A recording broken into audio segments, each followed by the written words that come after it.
Hello, hello, everyone, and welcome to Her Right Conversations with Dr. Christine Kozachuk.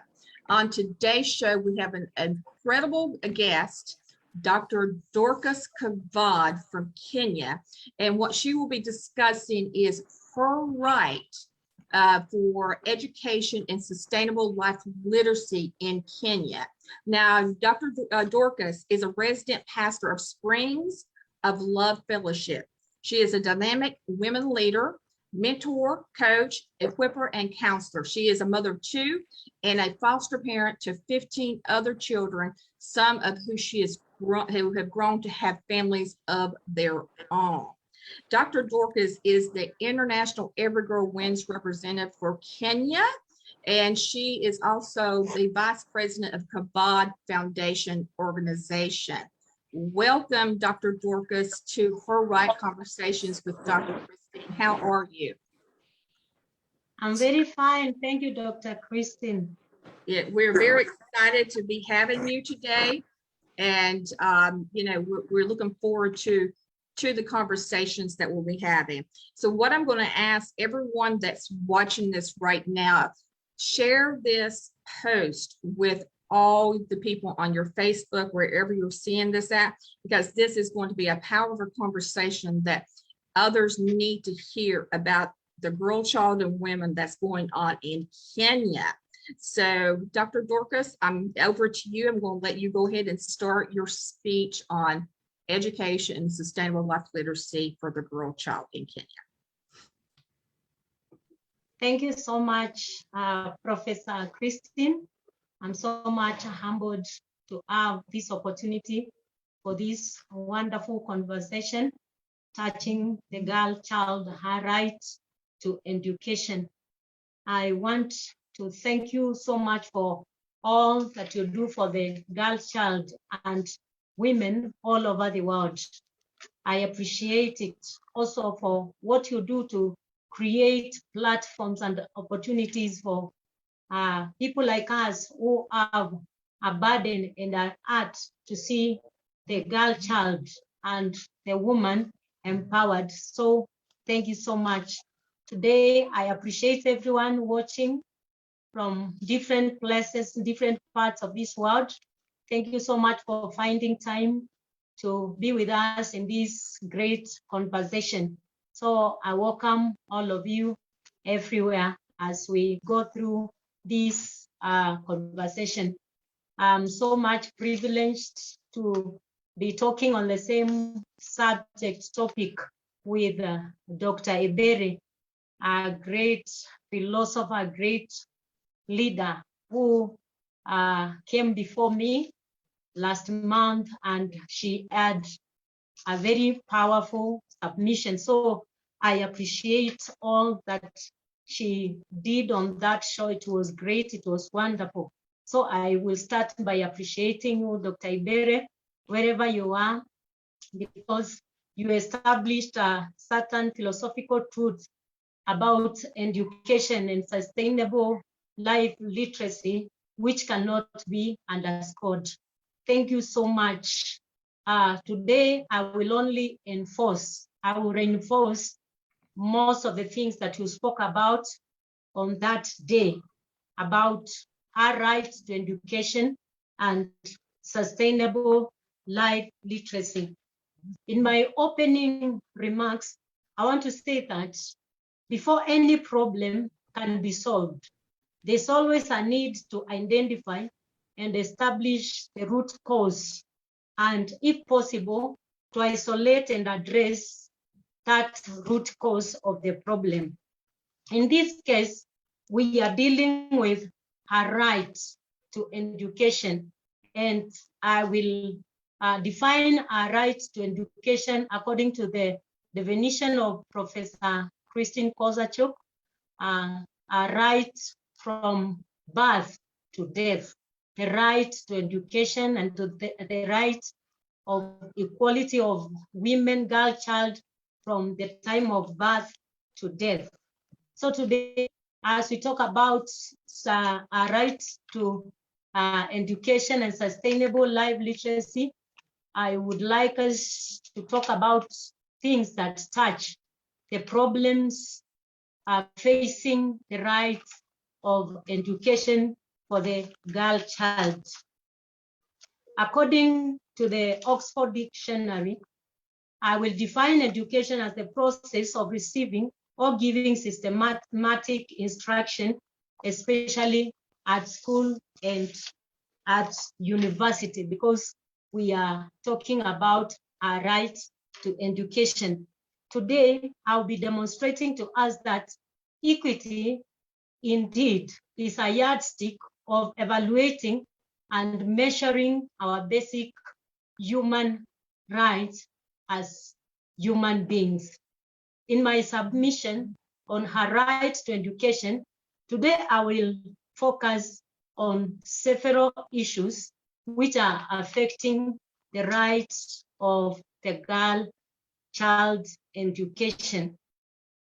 When it comes to her right to education, it's worth noting that already there have been progressive policies in almost every country and even in the UN Convention that affirms non-discrimination in education for all, including girls and women. So when I'm talking about us digging deep into the root cause, the reason why the girl child is not enjoying this right to education today, because it is already affirmed, it's already stated in almost every government, in almost all the constitutions of the world, the right for education of the girl child has been written there. Yet, up to today, they have not become a reality. The right to education has not yet become a reality because this has been a long-term problem, something that has been talked about, advocated for by so many people. Yet it's a right. It's a right, and I will strengthen the definition of Dr. Ibere when she said that education is not just a basic need for the girl child. Education is a human right, because when one is denied education, you are denied everything. Why? Education is a key that opens the girl child and women to all other rights that pertains their life. So when they are not educated, when they are denied the right to education, they are denied the need from all those other needs. So on formal education, I would like to submit that the issue is how are girls and women optimizing this provision of education? Because I've said the provision is there in every government, including in my own country, Kenya, in the Education Act and in the policies. It affirms that all have a right to education, regardless of their races, where they are coming from, their age.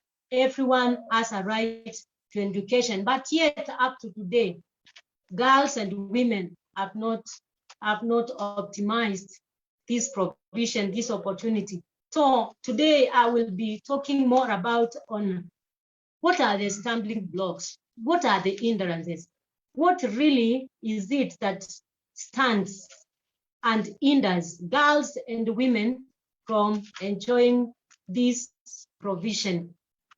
In my personal observation, as I work with girls and women in the country and even across, I have come to realize that no one can effectively help you enjoy your right. Yes, the right is there to education, but no one can help you to effectively enjoy that right. There is need for capacity building in girls and women on her right to education. And therefore, our advocacy on her right to education must include sensitization, not just facilitation in the form of scholarship alone. Women and girls need to be sensitized. They need to understand that this is a right, it's a provision. It is being given to them freely by their governments. It is not something they need to beg for, but they need to be sensitized about it. And therefore, after sensitization, they will be able to rise up and step up and get to enjoy these rights.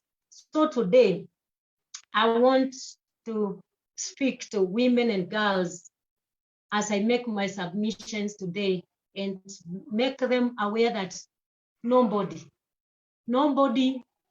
will come and force them to effectively enjoy this right. They just need and they just have to rise up. Girls and women should be helped to understand the right they have as far as education is concerned, so that they may step out. And that is why people like us are here. That's why Professor Christine is there. That's why Every Girl Wins Institute is there. Why? We do, for us to sensitize women and girls to understand that they have a right to education. It is there for them. They need to rise up. As I speak today, I want to make everyone understand that most of the women whom you see in great influential positions and leadership positions, nobody took it to them. They rose up. Maybe somebody encouraged them, sensitized them, opened them to understand that they can do it.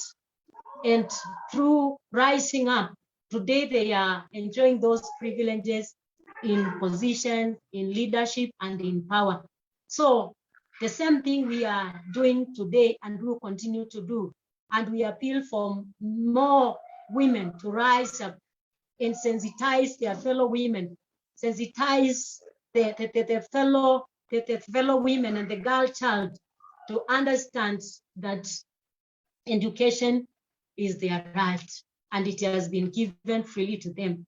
We must make education a topmost priority to increase value to the girl child, because as I said earlier, education is a key that opens girls and women to all their other rights.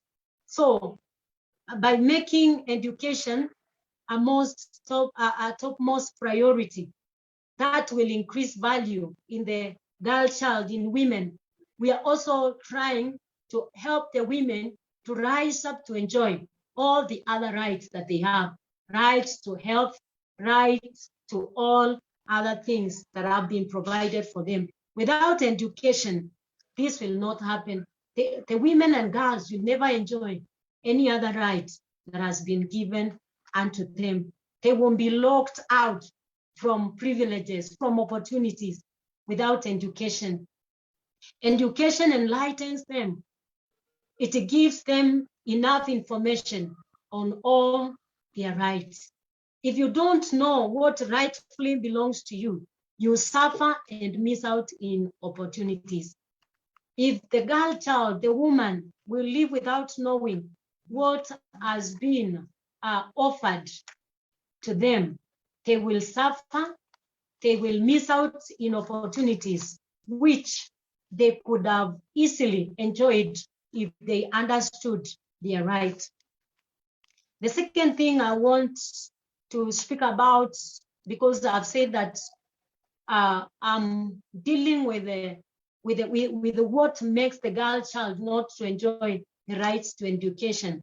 The second thing, the first thing that we have talked about is for the girl not being aware of these rights. And the second thing I would like to talk about is that I would encourage policymakers who deal with education to ensure that the model of education is redesigned in a way to favor girls and women who, by reason of early marriage or teen pregnancies and other challenges, dropped out of school.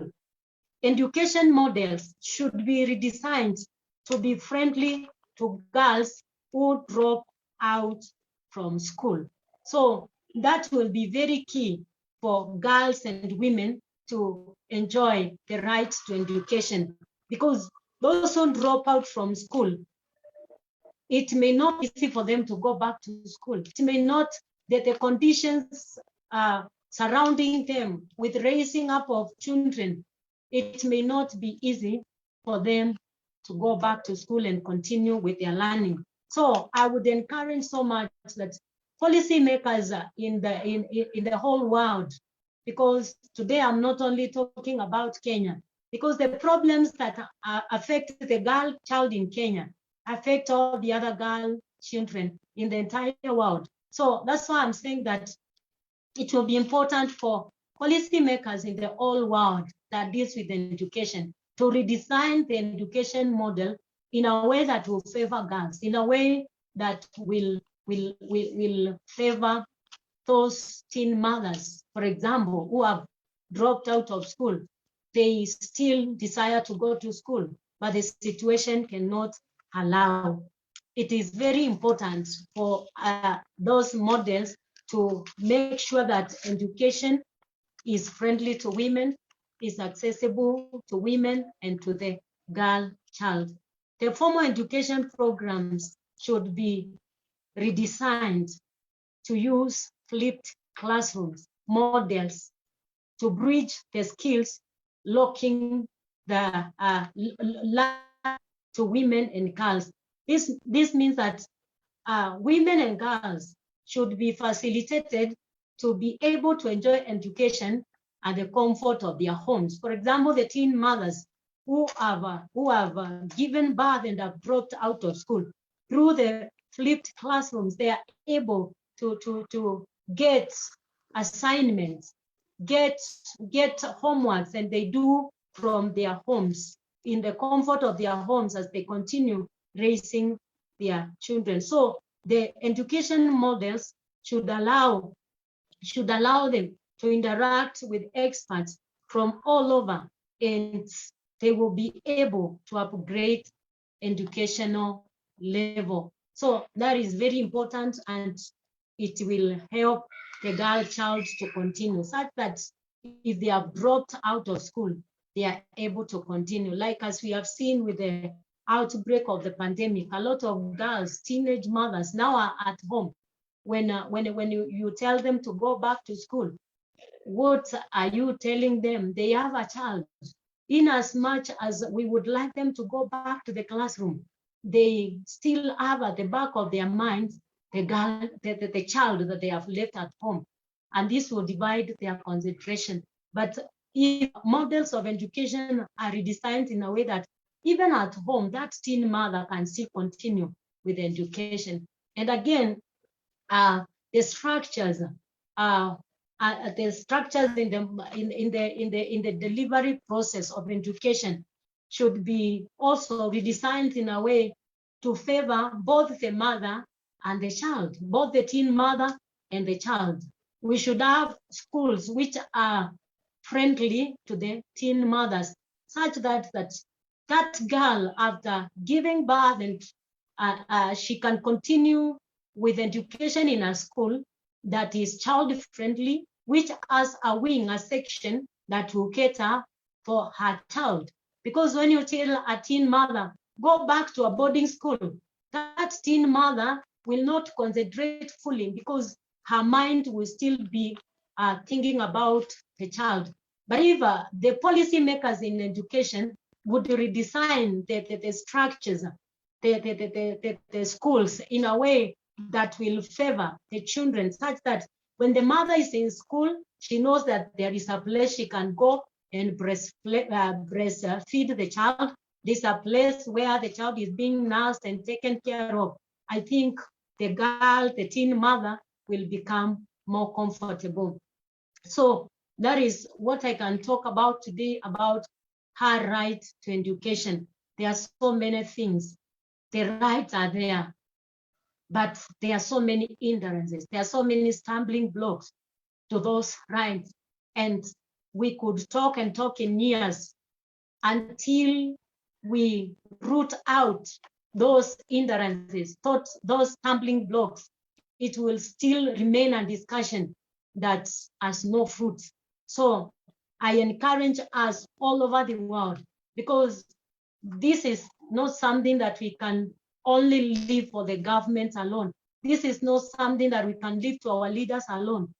Every one of us can take responsibility, and we ensure that if you are, for example, a woman who has made it in life in courts, that's if you have risen to those influential positions of power, you should come back to where you came from. Sensitize a girl.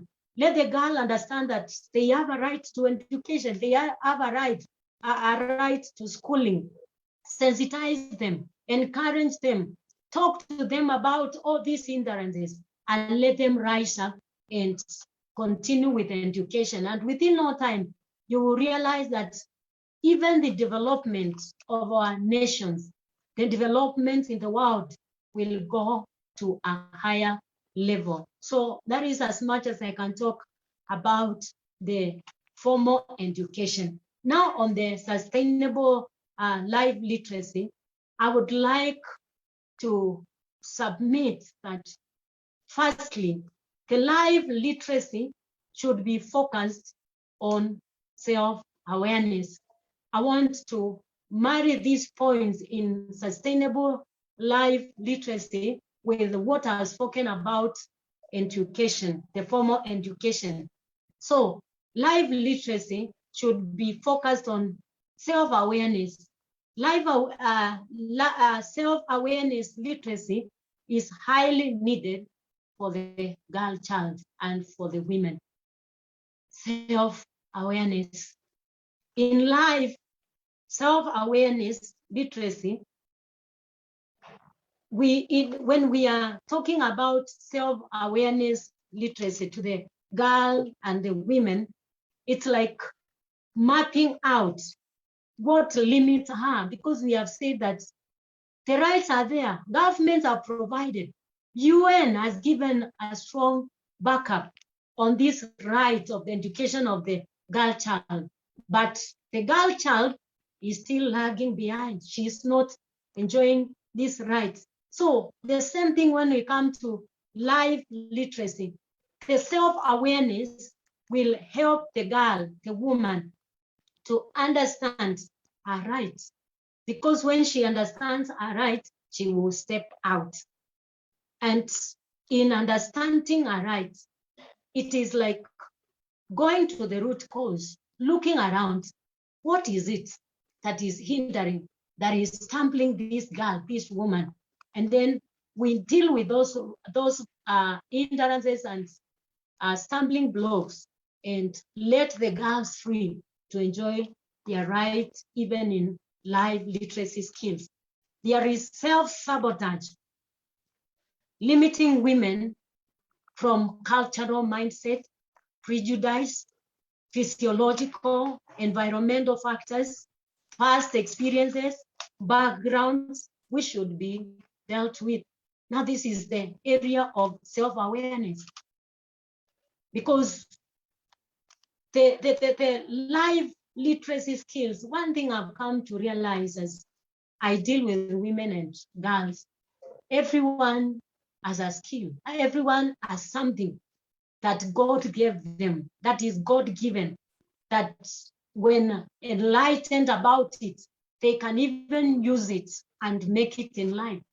But if they are not aware, they cannot do it. Some of them are aware, but there are so many hindrances, cultural mindsets, backgrounds, environmental factors, so many things that do not favor the girl child. So in life literacy, if we measure on self-awareness, it's like bringing out the girl, the woman, to understand themselves. It's like opening them to themselves, and this will make them rise up, step out, and be what they are ordained to be. The sustainable life literacy must be tailored to address these personal struggles Now, these are the cultural mindset, the past experiences that have hindered so many girls and women from even making it in life literacy skills. They have the skills, they have what it takes, but they are in a sabotage. Their minds are captured. They cannot think right. Some of them have passed through painful experiences. A mother is there, a widow, with children, with girls, with no ability to help them. Others have been made silent by cultures since when they were young. So even when they are mothers who are supposed to take the lead and help their children, train them, they are still called there. They cannot do anything. So in self-awareness, we are rising up to deal with what limits these girls, these women, what stops them, what hinders them from enjoying their God-given talents and abilities, which can make them create something for themselves. It's clear that for decades we have had women not enjoying their rights despite all the provisions from government and UN. The life literacy program should be specific targeted to enhance particular abilities of the girl, child, and the women. Why? When it's targeted on abilities, it is more sustainable. You target the ability that woman has, that girl has, it becomes more sustainable because it is not teaching for employment, but enhancing the abilities of someone. Abilities cannot be taken away from somebody. You cannot take ability from somebody. But today you can wake up and you realize you lost your job. So in life, sustainable literacy, when we enhance, when we build the ability of the girl or the woman through self-awareness, we are making the God-given ability in them be better and more sustainable for their own lives. And that is very important. And that's why I even want to echo the education system of our country, Kenya, because of the competence-based curriculum. Because when you look at the competence-based curriculum, it more deals in the skill, the ability, the talent of the child. And when that one is enhanced, it cannot be taken away from that child. The sustainable life literacy should also encounter anti-educational cultures and policies by enlightening the right values of a cultured society. All these are for promoting self-awareness to girls and women. Their talents, skills, and giftings, which are God-given, should be nurtured. Self-awareness will help girls and women to know, to access, and utilize the resources available within their reach. There are some parts of the world which have so many rich minerals, so many things, areas which are so rich in nature, but that richness cannot be enhanced, taken out, realized by somebody who does not have the knowledge, who does not have the capacity, who is still limited by their own mindset. And that's why it's important to create awareness to these women, to these girls, because when they are aware of themselves, aware of their rights, aware of what they can do, they can harness these resources which are available in their localities, and it will help them make a living for themselves.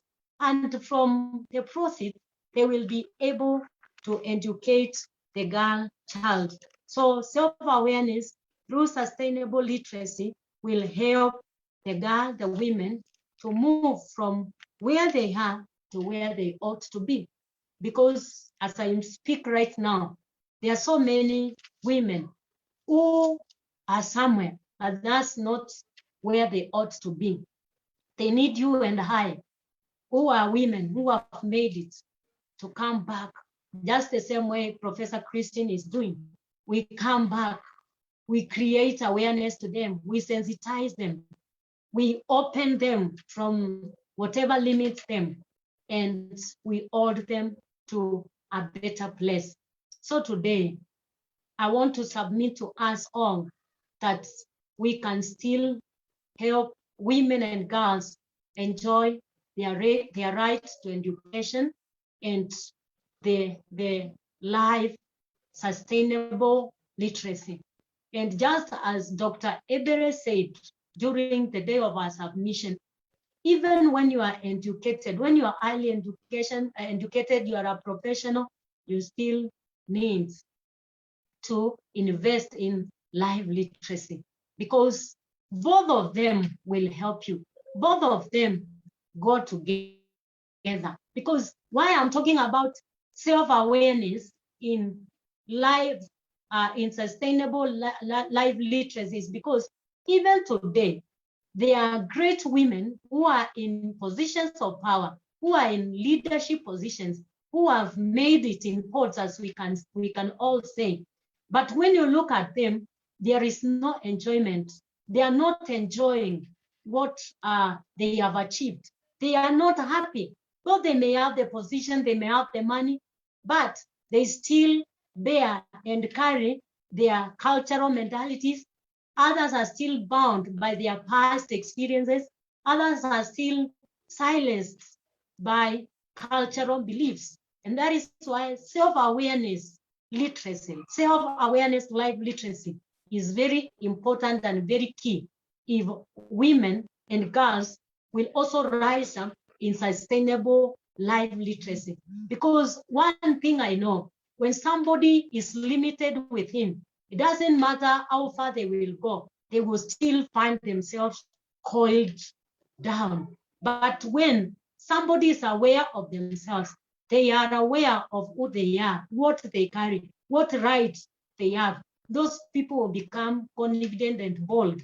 Their self-esteem will be high, and they will be helpful in communities and in the nations of the world.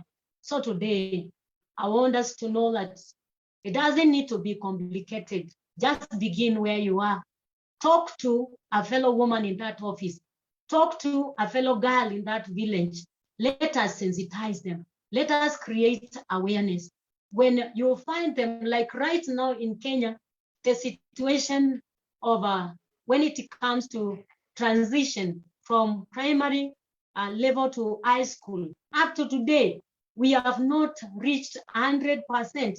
We have even seen our leaders going house to house, moving those children so that they can go to school. We have not yet attained it. Why? It is not because they cannot go. Somebody needs to be sensitized and understand that education is your right. This is important. When you go to school, when you are educated, these are the privileges and the benefits. So if we all join our hands together and stop looking for the government, stop looking for our leaders, we help one another, I think we will be creating a better world to live in.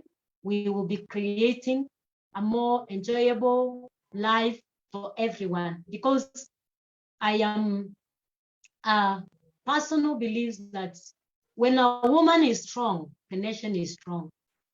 When a woman is joyful, the nations are joyful. So today, that is my submission today. Rights of the girl, education, sensitization, let awareness be done. Let everybody be made aware that these rights are there.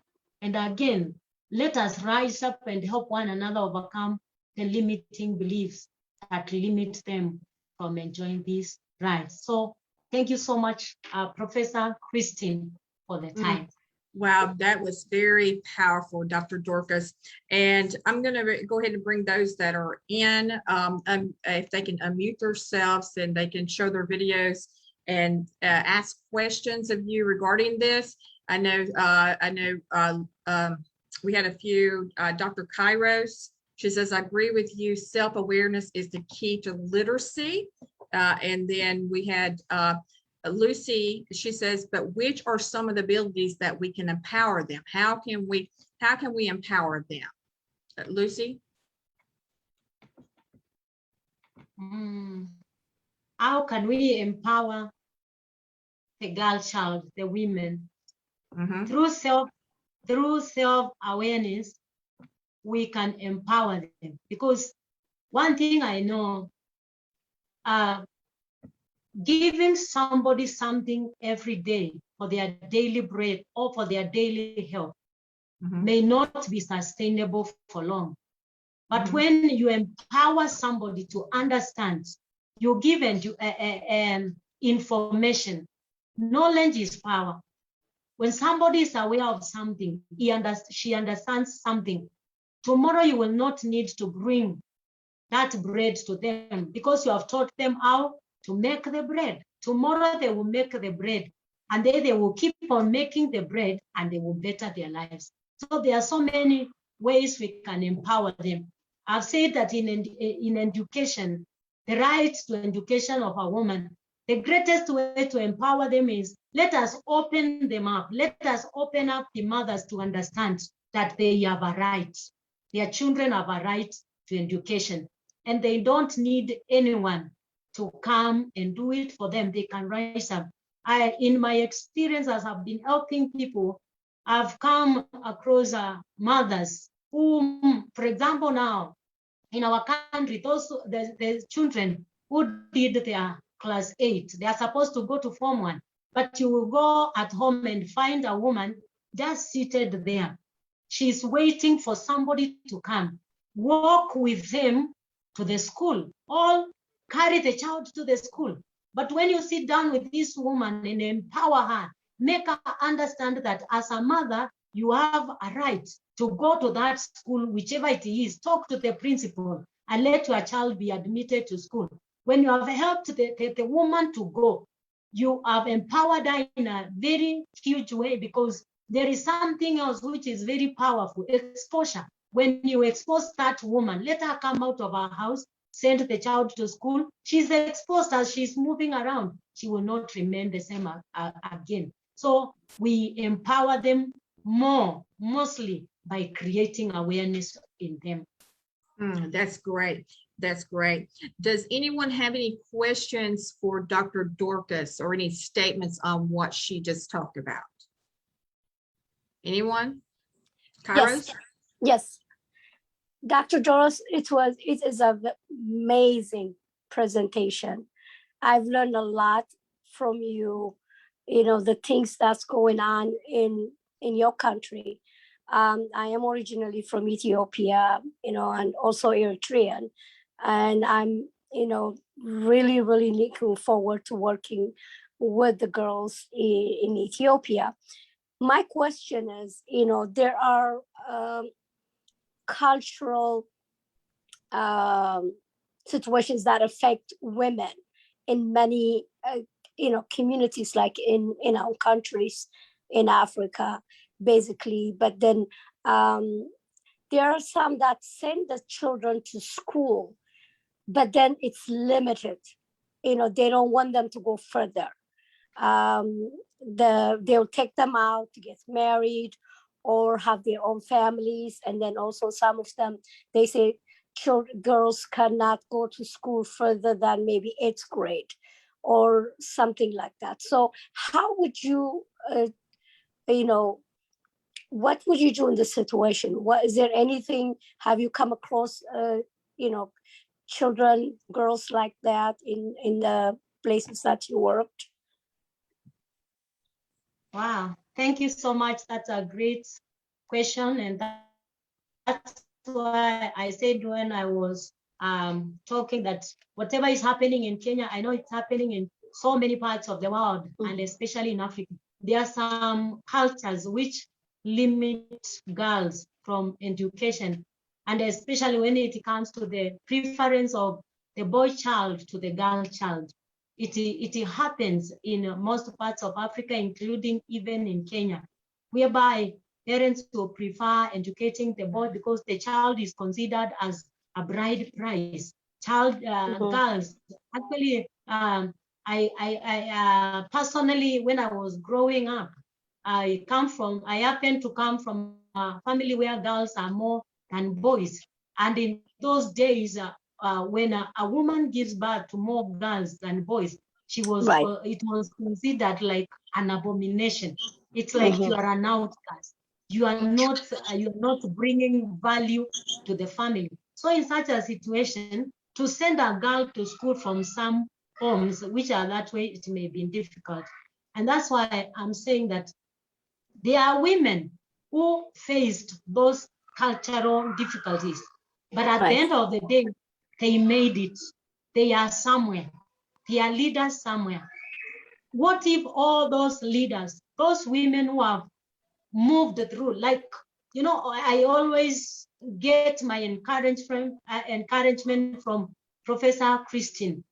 She is using what she went through to make sure that women and girls are lifted from there, that they don't face what she faced. So if all the women who have come from those cultures go back now to their villages, to their communities, and create awareness, do even person to person talk to girls, to women, I think we will have a breakthrough.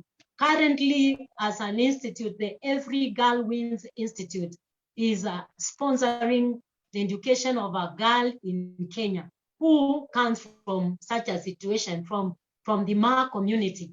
She comes from a family whereby her mother is the first wife. She gave birth to so many girls before giving birth to a boy. So she was considered useless in that home. Our children were not considered for education at home.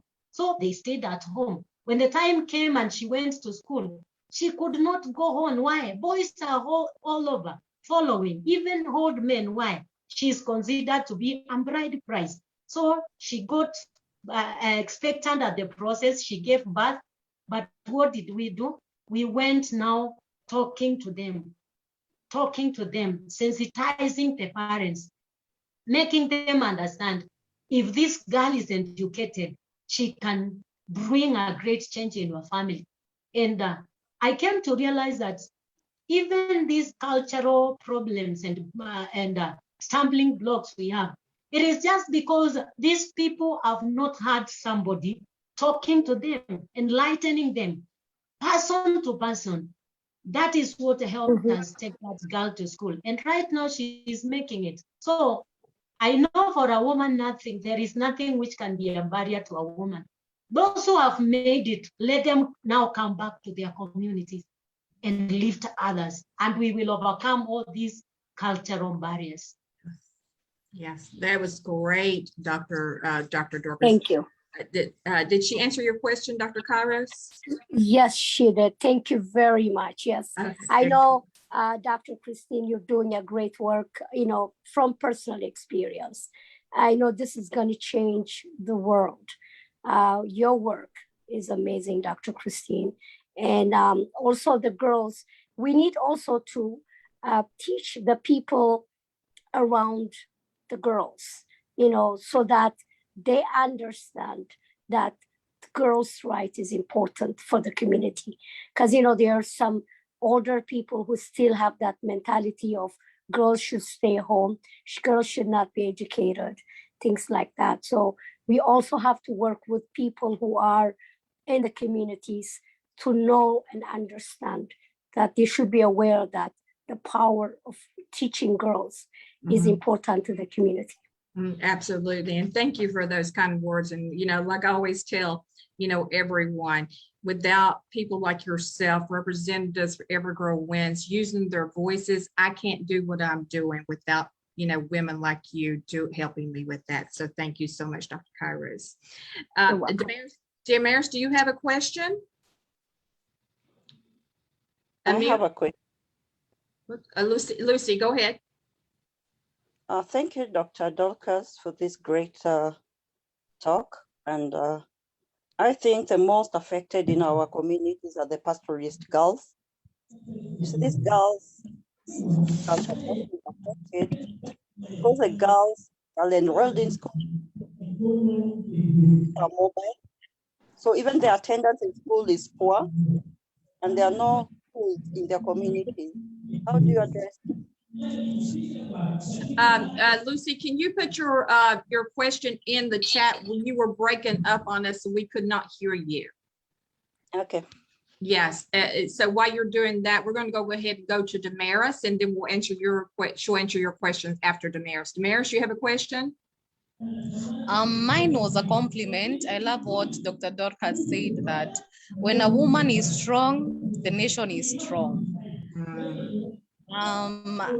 What I would ask is that Dr. Dorcas said that when it comes to life literacy, most of it should be based on abilities. Which are some of these abilities you would enlighten us on? Because you said an ability, no one can steal it, no one can take it away from you. Please enlighten us on some of the abilities. Thank you so much, Damaris, for your question. That's a very strong question. It's true that when we enhance and empower the ability of a woman, it cannot be taken away from her. And I will just start from the very basic level, because every woman, every girl child, every woman is born with godly given divine abilities. That's why when a woman gives birth to a child, she will not even wait for anybody to teach her how to bathe the child. That's her ability in that woman. She will not need anyone to come to show her that now it is time to feed, it is time to do what. So what I'm trying to say is that women are born with a lot of talents and abilities, like that catering that women do at home, just that normal cooking that women do at home. It can be taken to a higher level, that this woman, if she's not employed, she's not in any other career, she can be enhanced and empowered to take it to a level of entrepreneurship, whereby she will make things and sell. She will bake bread, make even chapatis, like I've seen some women doing it in the streets of Nairobi and in our places. That's an ability. So what do you do to that ability? You empower her, teach her more skills, and if possible, we equip such woman more with all that she needs to advance in that area. So many abilities. Garden planting, it's another ability. A woman can be taught on how to plant a garden, and all these things that Dr. Ibere really enlightened on them in a very broad way during the day she was speaking. All the skills. Knitting is a skill. What other thing? Crocheting, so many things, abilities in women, hairdressing, plating. Those are abilities and talents that a woman can feed a family from. And that's why I said I appreciate the education, the new curriculum of the CBC, competence-based curriculum in Kenya, because it is measuring on the talent of the child. There is a child who may not perform well in school, but that child can play football.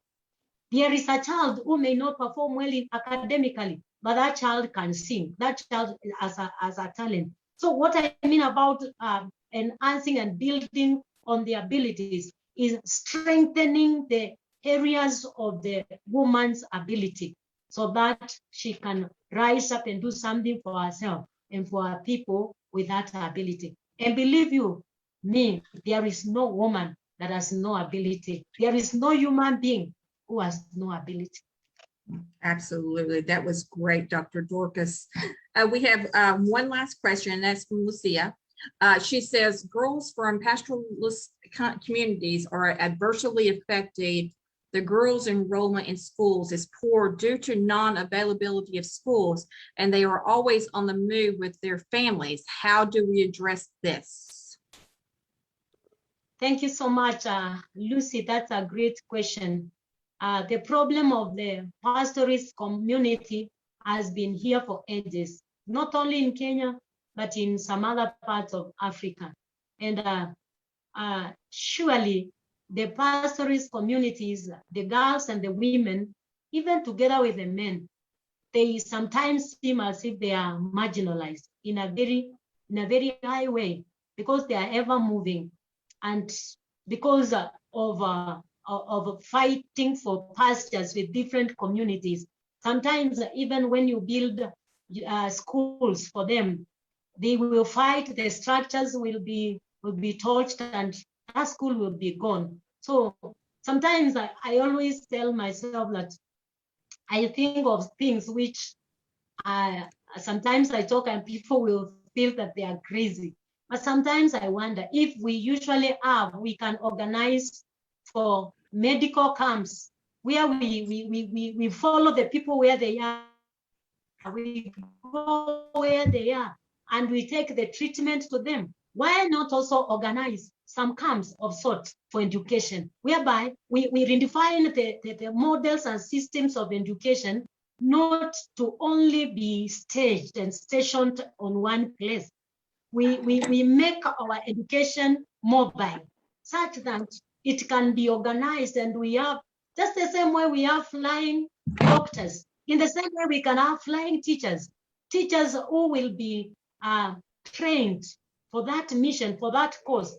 And this will enable the pastoralist community girls to get their education wherever they are. So to me as a person, because all that needed to be done has been done, you cannot stop them, because they will keep on looking for pasture. And also something else, we can also, the people, the policy makers, and also people who are in leadership and who have understanding on other alternative means of living, should also reach out to those communities and give them an alternative way of living, because there are so many other things that can be done apart from herding, apart from cattle and all that. There are so many things that can be done. So the pastoralist communities should be given alternative means of living. Like when they are provided with means of getting water. We have even seen them in some parts of Kenya. We have seen them turning into farming, and then the farming is helping them. I've traveled to some parts of Narok, and we all know that the Ma community is one community that is really was very staunch on pastoralism and all that. I've traveled to some parts of Narok, and I find farms doing very well. And when I ask somebody who will tell me that we came to a point whereby we realized we cannot continue to hang on cattle. And somebody, a certain organization sensitized us. They started some programs, because the greatest problem is water. If they get water, they make it. I've seen it personally in Narok. So we need to give them an alternative lifestyle. And if possible, we also make our education to become mobile. Let our education be tailored in a way that it can reach anybody, anywhere. Because I've seen with the pandemic right now, after the outbreak of COVID, it was not even possible for children to gather in one place to go to school. And this should have taught us a lesson that we should not confine our systems in institutions which are just located in a certain locality. We should make almost everything mobile and able to reach out to everybody wherever they are, anytime. Wow, thank you so much, Dr. Dorcas. And I want to thank those that were on here today, Lucia, Damaris, Dr. Kairos, for being a part of this today and having your questions asked, voicing your voice, because it's women like you, like I said, that we have to stand up and use our voice and ask those questions and have those questions, answered, in those ways. So again, thank you so much, Dr. Dorcas, for, being a part of this show today, Her Right Conversations with Dr. Christine. And, you have been with me pretty much since day one with Every Girl Wins Institute. And then we just created, Her Right, the initiative at the beginning of this year. And it has really flourished because what we know, it is her right for equity from birth till death worldwide. So we know it's her right for education, for sustainable life literacy, not to be married by the time she's 18 years old, to be forced into marriage.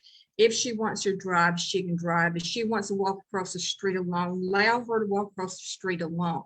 It's her right to create her own economy. And, with women like yourself, and other women that want to join us, and men also, because we have men in our organization, so we don't want to forget about the men.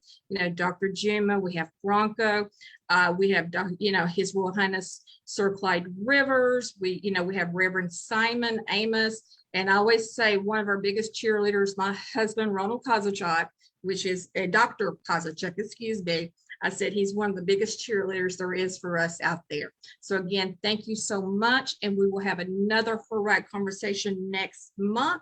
So we are looking forward to that. So continue using your voice for her right, because there's so many out there that still doesn't have a right to even walk across the street. Thank you. Thank you so much.